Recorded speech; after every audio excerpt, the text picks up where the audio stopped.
You get paid. You feel rich for about 4 hours. Then rent happens, then groceries, then your friend texts, "We're going out tonight." And somehow, you say yes. And by day 10 of the month, you're eating cereal for dinner and refreshing your bank app hoping the numbers changed. Sound familiar? What if I told you there's a stupidly simple system, 3 numbers, that's it, that people across the world have used to go from broke and stressed to actually building a life they're proud of? No spreadsheets with 47 columns. No apps that judge you for buying coffee. Just 3 numbers. Stay with me. This might actually change everything. The 50-30-20 rule is a budgeting framework popularized by U.S. Senator and bankruptcy law professor Elizabeth Warren in her book All You're Worth, written with her daughter back in 2005. But here's the thing. The concept is so universal that whether you're earning pounds in London, naira in Lagos, rupees in Mumbai, or reais in Sao Paulo, the math works the same. Here's how it breaks down.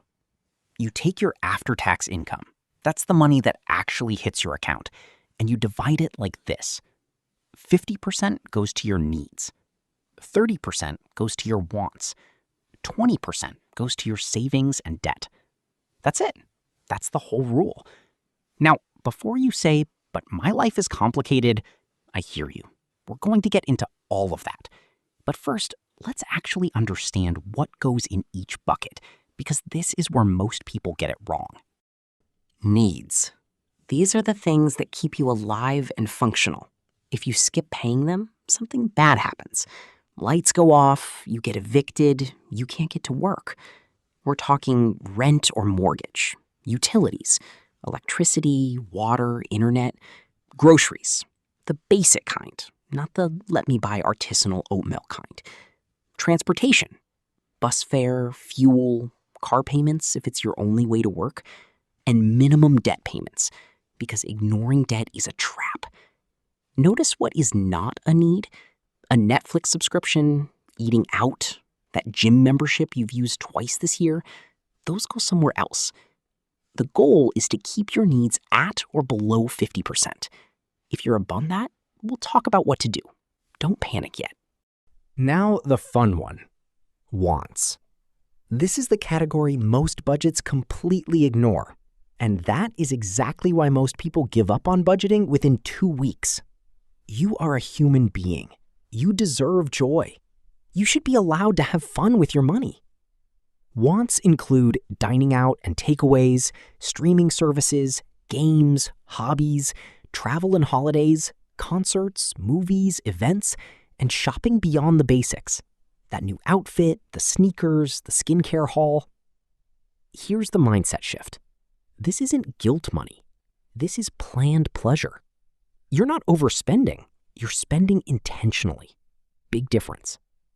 When you give yourself permission to spend on wants, you stop the cycle of shame binging, where you deprive yourself for 3 weeks, then blow your whole budget in 1 weekend because life felt too gray. And here's where the magic happens, the 20%. This bucket is your future self writing you a thank you letter. It covers your emergency fund, because life will throw a curveball. It's just a matter of when.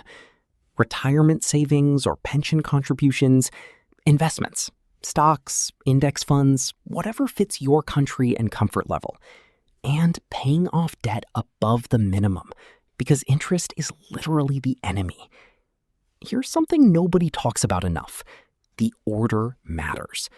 Most financial experts recommend building a small emergency fund first, even just 1 to 3 months of expenses, before aggressively investing. Because if your car breaks down and you have no cushion, you'll raid your investments anyway. Protect yourself first. Okay, let's make this real. Numbers on the screen. Example 1. James, Manchester, UK. Monthly take-home, £2,400. Needs at 50%, £1,200. Rent, utilities, groceries, travel card. Wants at 30%, £720. Meals out, weekends away, hobbies. Savings at 20%, £480. ISA contributions, debt overpayments. Example 2. Amara, Lagos, Nigeria.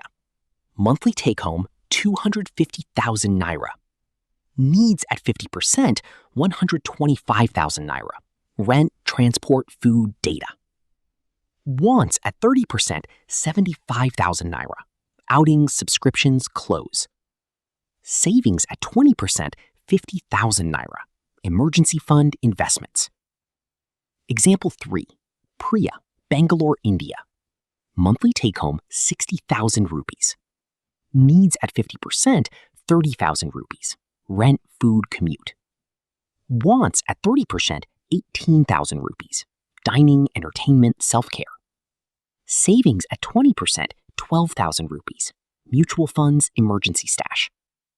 Different currencies, different cities, different costs of living. Same framework. That's the beauty of it. It's proportional, not prescriptive. I know what some of you are thinking.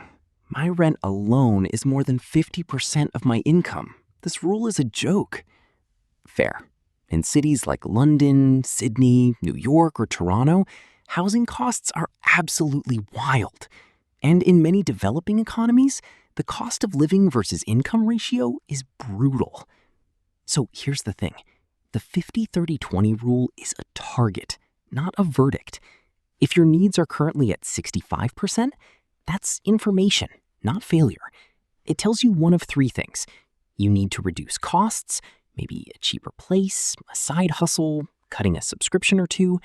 You need to increase income, upskilling, freelancing, a promotion push. Or you need to adjust the ratio temporarily, maybe 70-20-10 while you get stable, then shift over time. The goal isn't perfection on day 1. The goal is direction. Are you moving toward financial health or away from it? Even moving the savings needle from 0% to 5% is a massive psychological win. Start there. Build the habit. Then increase it. All right, here's your action plan. 3 steps, 5 minutes. Step 1. Know your number. Pull up your last payslip or bank statement. What actually hits your account after tax? That's your starting number. Write it down. Step 2. Categorize last month. Look at what you actually spent last month, not what you think you spent.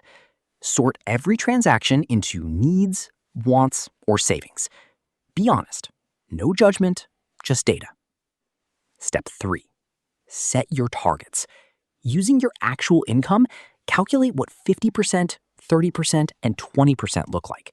Compare it to what you found in step 2. That gap? That's your roadmap. You don't need a finance degree. You don't need a complicated app. You need 3 numbers and the decision to actually use them. Your future self, the one with the emergency fund, the holiday saved up, the debt slowly disappearing, that version of you starts today.